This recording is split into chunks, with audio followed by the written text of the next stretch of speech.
Lisa Chidell got the all clear when she had a smear test with a conventional spatula.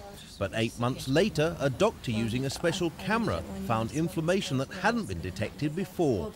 This sort of experience has made women doubt the effectiveness of the government's national screening programme, which is based on a 5-yearly conventional test.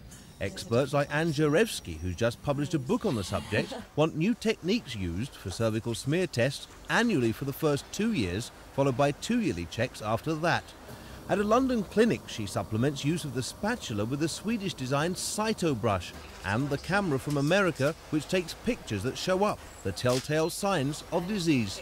Obviously, there's only about maybe 20%, 10, 15, maybe 20% of women actually have a cervical abnormality. And of those, up to about half can be missed by the smears the way they're done at the moment, yes. And certainly there have been studies in Holland which showed that when you used the cytobrush plus spatula technique, you vastly reduced the number that were missed.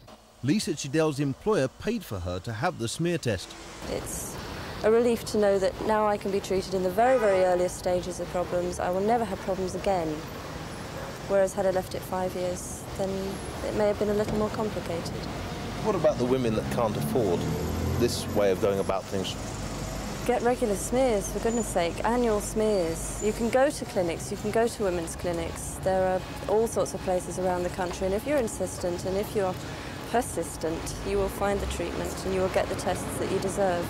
It costs around £50 to benefit from the latest testing technology at the charity-backed clinic.